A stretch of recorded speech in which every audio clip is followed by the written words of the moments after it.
Pois bem, amados irmãos, Jesus, ele não veio condenar a humanidade. Muito pelo contrário, ele veio salvar a humanidade. Ele veio atrás da ovelha que se desgarrou do rebanho, né? E quem é essa ovelha que se desgarrou do rebanho, que saiu, né, do aprisco, né, do Senhor, que saiu do redil do Senhor? Quem é essa ovelha que se distanciou de Deus? Quem será? É porque Jesus veio justamente para salvar a ovelha perdida, né? Jesus não veio para curar os bons, os que já estão bons. Jesus não veio salvar os que já estão salvos. Não. Jesus veio para o que está perdido. Jesus, a luz de Deus, a luz divina, ela veio brilhar nas trevas. Ela veio fazer com que as trevas se tornem luz pelo seu raio luminoso, né? Ou seja, Jesus, o sol, né? Ele veio dar o brilho à ovelha perdida, à ovelha que se desgarrou. Então Jesus não veio condenar, né?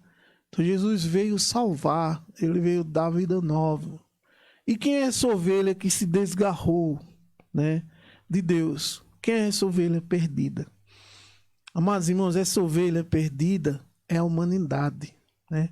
Quando Adão e Eva decidiram ofender a Deus e ouviram as astúcias da antiga serpente, do grande dragão, lá em Apocalipse 12, fala do grande dragão que é a antiga serpente. Então, ao ouvir o engodo da antiga serpente, do grande dragão, que quer fazer com que a humanidade se afaste de Deus e sejam perdidos também, como ele é perdido, né? Já é derrotado. Jesus já o derrotou. Então, o que foi que esse dragão fez? Ele se fantasiou de uma serpente, astúcio, enganou Eva, e daí então a humanidade se desgarrou de Deus, e Jesus veio justamente para salvar a humanidade perdida. Pois bem, hoje nós vimos Jesus mais uma vez na casa de Mateus, né? E algumas pessoas ficaram se questionando, né? Por que ele senta, né, com os pecadores?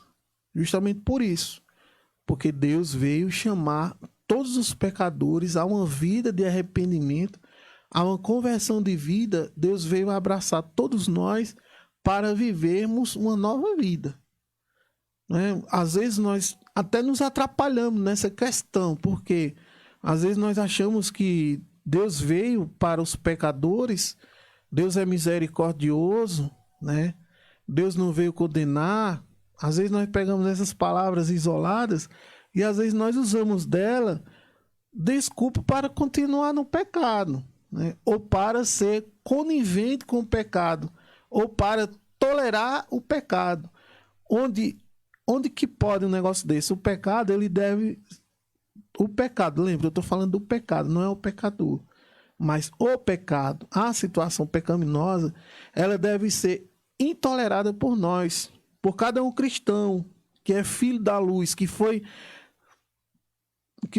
iluminado pela luz de Jesus Cristo, que é iluminado pelo Espírito Santo. Todos os batizados pelo Espírito Santo, que é o batizador, o Espírito de Deus, deveria ter repulsa ao pecado, deveria ter intolerância ao pecado.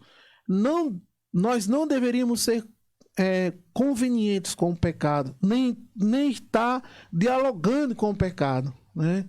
Hoje nós vemos, né, no meio cristão, um diálogo com o pecado, né? O diálogo, a tolerância com o pecado, né? Não existe tolerância com o pecado, não, meus irmãos. Os sagrados escritores, né, o próprio Jesus, quando ele vai dizer assim: se o teu olho te leva a pecar, arranca ele e joga fora. É melhor você entrar só com um olho só na eternidade do que você se perder com os dois olhos. E assim Jesus fala com a mão, com a perna. Então, nós deveríamos para o pecado temos tolerância zero. Mas, infelizmente, meus irmãos, não é isso que nós vemos entre nós cristãos, né? São João vai dizer em uma de suas cartas, ele diz assim: aquele que peca é do demônio. Ele fala, porque, e ele ainda diz, quem diz que conheceu Jesus e continua no pecado é um mentiroso. É impossível nós termos a luz do Espírito Santo dentro de nós e permanecermos no pecado, né? É impossível. Lembrando, né, gente, essa dimensão de pecado que eu falo, lógico, é o pecado mortal, tá bom? Como eu falei logo no início, o venial às vezes sai do nosso controle, mas o mortal não. O mortal é uma decisão nossa. Ninguém nos obriga a pecar mortalmente. Nós que decidimos e nós gostamos de pecar mortalmente, né?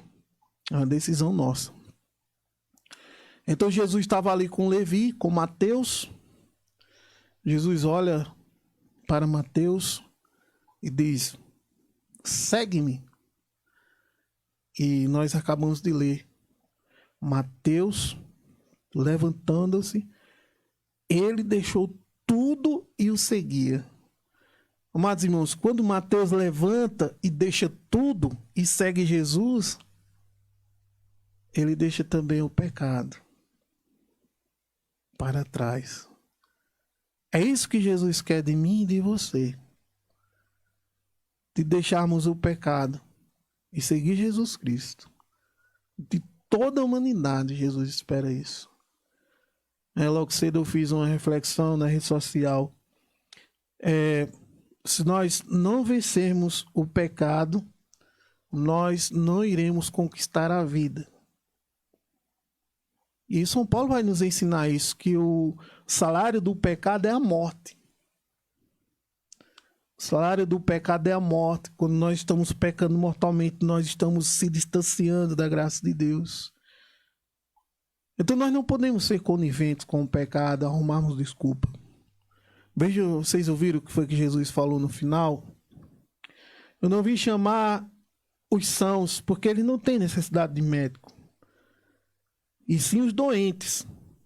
Não vim chamar os justos, mas sim os pecadores ao arrependimento. Ou seja, a mudança de vida, ser transformado no nome de Jesus Cristo e lutar contra o pecado com unhas e dentes. Fugir do pecado como se foge de uma serpente. Né, meus irmãos? Às vezes nós queremos combater tantas realidades do mundo, se preocupamos com a escatologia, com os fins dos tempos, né? E muitas vezes nós deixamos de combater o pecado. Se nós vencermos o pecado, nós iremos conquistar a vida. Então, o nosso inimigo é o pecado. A nossa luta é contra o pecado. Entendeu? E como se ganha essa luta? Com oração, com jejum, caridade,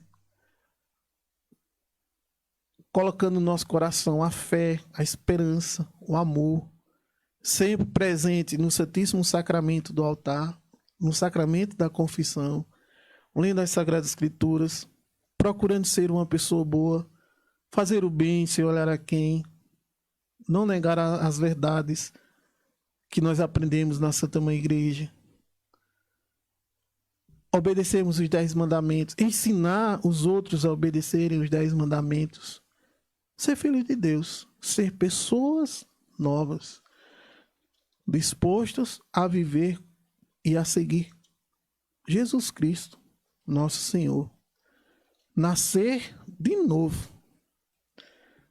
Lá no livro de São João, no Evangelho de Jesus Cristo segundo São João, no capítulo 3, versículo 3, Jesus diz assim: em verdade te digo, quem não nascer de novo não pode ver o reino de Deus. É isso que Jesus quer de nós, que nós nos reconheçamos pecadores, mas que nesse reconhecimento de sermos pecadores, olhar para Jesus Cristo e dizer assim: vós, ó Jesus, sois minha luz e salvação. Amém. Louvado seja nosso Senhor Jesus Cristo, para sempre seja louvado.